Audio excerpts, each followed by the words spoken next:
तो hey guys, स्वागत है आप सभी का हमारे यूट्यूब चैनल बुग्याल एजुकेशन पर एक बार फिर से। दोस्तों, डीडी शर्मा की सीरीज़ को आगे बढ़ाते हुए हम रा से संबंधित अक्षरों के बारे में बात कर रहे थे, जिसका पहला पार्ट मैं आपके लिए कल अपलोड कर चुका हूँ। जिस किसी बच्चे ने वो वीडियोज़ नहीं देखी हैं तो वो हमारी प्लेलिस्ट में जाकर उन वीडियोज़ को देख सकता है। तो दोस्तों, रा से संबंधित अक्षरों की सीरीज़ को चलिए आगे बढ़ाते हैं। और आज का जो शब्द है, हमारा पहला शब्द है रमोल। रमक तक हमने पढ़ लिया था। तो रमोल क्या है, देखिए। इसका संबंध उत्तराखंड के रमोल वंश के वीरों के गुणगान से है। ठीक है, तो ध्यान रखना, रमोल का संबंध उत्तराखंड के रमोल वंश के जो वीर थे उनके गुणगानों से है। ठीक है, रमोलों का मूल स्थान गढ़वाल के रमोलगढ़ को माना जाता है। इसमें सिदुआ बिदुआ को तंत्र मंत्रों के महान ज्ञाता एवं अनेक प्रकार की सिद्धियों से युक्त माना जाता है। तो ध्यान रखना, सिदुआ बिदुआ को तंत्र मंत्रों के महान ज्ञाता एवं अनेक प्रकार की सिद्धियों से युक्त माना जाता है। ठीक है, ध्यान रखना इसको, अच्छा पॉइंट है। चलिए आगे बढ़ते हैं। रवाई जौनपुर। रवाई उत्तराखंड के पुरोला व नौगांव विकास खंड का जो क्षेत्र है वो रवाई के नाम से फेमस है और जौनपुर टिहरी में आता है। ठीक है, तो रवाई जौनपुर जो क्षेत्र है वो इन जगहों पे आता है, थोड़ा ध्यान रखना। रक्षा देवी, तो रक्षा देवी चंपावत में इनका मंदिर है, चंपावत के गरसाड़ में, बयानधुरा व देवीधुरा के बीच में। ठीक है, ध्यान रखना, रक्षा देवी का टेम्पल कहाँ है, तो चंपावत जनपद में। अगला पॉइंट देखते हैं, रागा। रागा क्या है, पिथौरागढ़। पिथौरागढ़ में जोहार क्षेत्र का लोक देवता है ये एक। रागा का अर्थ सूचीमुखी पत्तों वाला रागा, यानी फर वृक्ष वाला। ठीक है, ध्यान रखना, रागा क्या है, सूचीमुखी पत्तों वाला रागा, यानी फर वृक्ष टाइप से जो देवता है उनसे संबंधित एक शब्दावली है रागा। चलिए अगले पॉइंट की तरफ बढ़ते हैं। अगला शब्द है राजचेली या चेरी। इसे कहते हैं राचेली, राचेली भी कह सकते हैं। तो देखिए, चंद वंश में राजा की सेवा में नियुक्त युवतियों को राजचेली कहते थे। इनकी पुत्र संतति हरनवाल कहलाती थी। ठीक है, तो इनकी पुत्र जो संतति थी वो हरनवाल के नाम से फेमस थी। आगे बढ़ते हैं। राजगढ़ी। राजगढ़ी क्या है, उत्तरकाशी जनपद में बड़कोट तहसील का रियासतकालीन नाम ही राजगढ़ी है। तो बड़कोट तहसील का जो नाम है उसे प्राचीन नाम में राजगढ़ी कहकर पुकारते थे। उत्तरकाशी जनपद से इसका संबंध है। और गोरखाओं का गढ़ होने के चलते इसे गोरखागढ़ी भी कहते थे, जो टिहरी रियासत में चलकर आगे राजगढ़ी हो गया। ध्यान रखना। चलिए आगे बढ़ते हैं। राजबुंगा। तो राजबुंगा का दुर्ग आपको पता है चंपावत जनपद में है और इसे सोमचंद ने बनवाया था, काफी फेमस है। चलिए आगे बढ़ते हैं। राजांगी। तो राजांगी देखिए क्या है, देवकुल से संबंधित एक शब्दावली है। कुमाऊं में लोक देवताओं के दो वर्ग हैं, देवांगी व भूतांगी। ये मैं आपको पहले भी पढ़ा चुका हूं, देवांगी और भूतांगी। राजांगी वर्ग में मध्यकालीन राजवंशी व्यक्ति आते हैं। तो राजवंश से संबंधित जो व्यक्ति आते हैं वो राजांगी वर्ग के अंतर्गत आते हैं। ये देवकुल से संबंधित एक शब्दावली है। ठीक है, चलिए आगे बढ़ते हैं। राजराजेश्वरी। तो राजराजेश्वरी पंवारों की कुलदेवी हैं, वेरी वेरी इंपॉर्टेंट। देवलगढ़ में इनका मंदिर है, काफी फेमस, श्रीनगर के देवलगढ़ में, देवलगढ़ श्रीनगर के समीप है। ठीक है, चलिए आगे बढ़ते हैं। इसके अतिरिक्त एक अन्य राजराजेश्वरी गढ़ी मंदिर वृद्धबद्री चमोली के पास पैनखंडा में भी है, पर्णखंडा कह सकते हैं आप इसको। अल्मोड़ा झिजाड़ में भी एक देवालय है इसी नाम का। तो ध्यान रखना, राजराजेश्वरी नाम के 3 देवालय हैं उत्तराखंड में। एक तो आपका देवलगढ़ यानी श्रीनगर के आसपास की जगह, दूसरा वृद्धबद्री चमोली, तीसरा अल्मोड़ा झिजाड़ का क्षेत्र। तो इसको ध्यान रखना आप। राजराजेश्वरी पंवारों की कुलदेवी थी, काफी फेमस है। अगले पॉइंट की तरफ बढ़ते हैं। अगला है हमारा राजूला मालूशाही।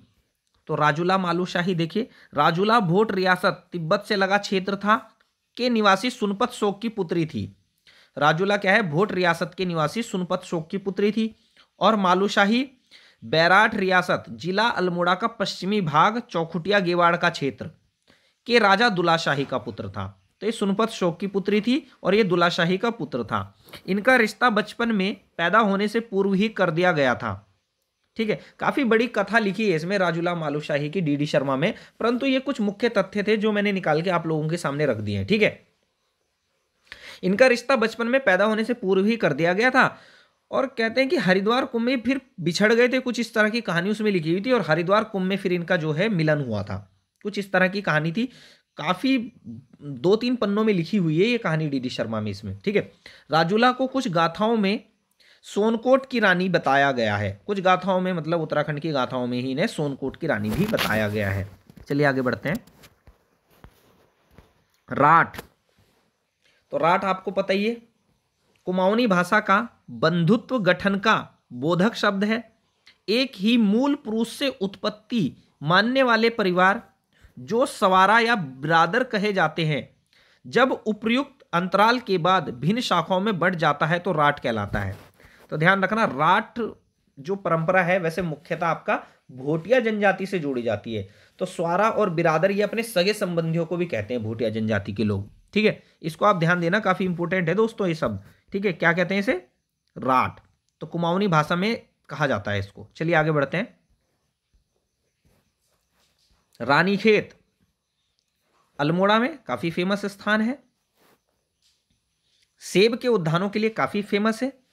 कत्यूरी राजा सुगांध देव की रानी पद्मिनी देवी को यह स्थान बहुत पसंद था, ये ध्यान रखें आप। वायसराय लॉर्ड मेयो 1869 से 72 को भी यह स्थान बहुत पसंद था। तो ध्यान रखना, लॉर्ड मेयो को बहुत पसंद था ये स्थान रानीखेत, और सुगांध देव की रानी पद्मिनी को भी। 1869 में यहां रानीखेत छावनी की स्थापना हुई। चलिए आगे बढ़ते हैं। चौबटिया में एशिया का सबसे बड़ा सेबों का फलोद्यान है। यहीं पर एक फल अनुसंधान केंद्र भी है, फ्रूट रिसर्च सेंटर। कहाँ है? चौबटिया में, ठीक है। चौबटिया यानी रानीखेत अल्मोड़ा। मानिला पर्यटक स्थल भी यही है, तो ये काफी इंपॉर्टेंट है। मानिला पर्यटक स्थल कहाँ है? ठीक है, चलिए आगे बढ़ते हैं। अगला पॉइंट है हमारा रानीबाग। देखिए, वैसे तो रानीबाग नाम के बहुत स्थान हैं, परंतु इनमें प्रमुख है नैनीताल का रानीबाग। यहां उत्तरायणी का प्रसिद्ध मेला लगता है। ध्यान रखना, उत्तरायणी का प्रसिद्ध मेला तो वैसे बागेश्वर में लगता है, ठीक है, लेकिन एक मेला यहां भी लगता है आपका नैनीताल के रानीबाग में उत्तरायणी नाम से, ठीक है। गौला नदी के तट पर है।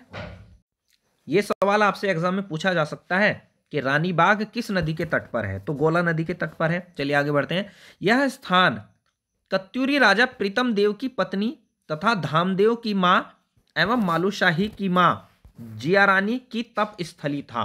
तो ध्यान रखना, प्रीतम देव और जिया रानी की तप स्थली था यह क्षेत्र रानीबाग। यहीं पर चित्रेश्वर देवालय है, चित्रशिला स्थान पर।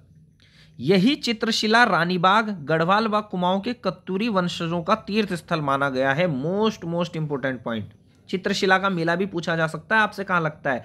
तो चित्रशिला का मेला रानीबाग अल्मोड़ा में, तो सॉरी रानीबाग नैनीताल में, ठीक है। चलिए आगे बढ़ते हैं।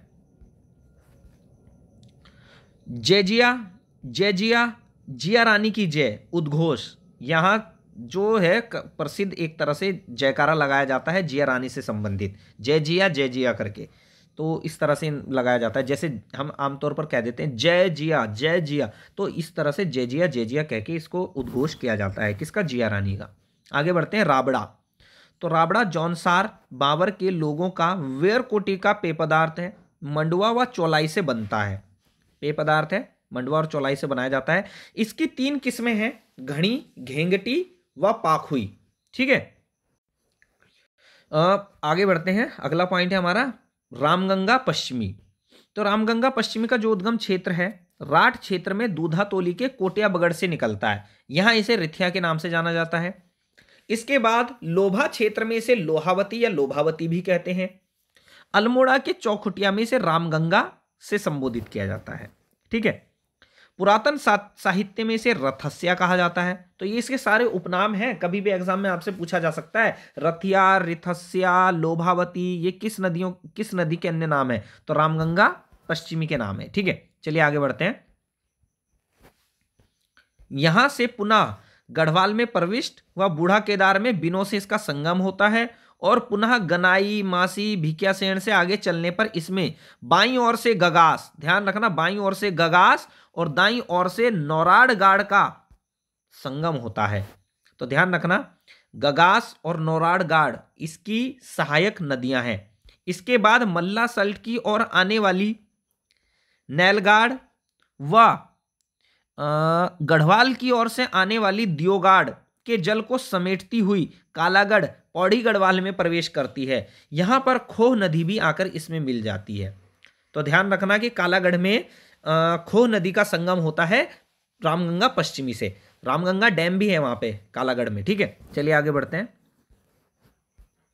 इसके बाद ये बिजनौर होते हुए मुरादाबाद में यह कोसी के जल को आत्मसात करती है और अंततः कन्नौज के निकट गंगा में मिल जाती है। तो ध्यान रखना, कन्नौज के निकट जाके ही गंगा में मिल जाती है। कभी आपसे पूछ ले कि रामगंगा पश्चिमी किसकी सहायक नदी है, तो अंततः ये गंगा में मिलती है लास्ट में।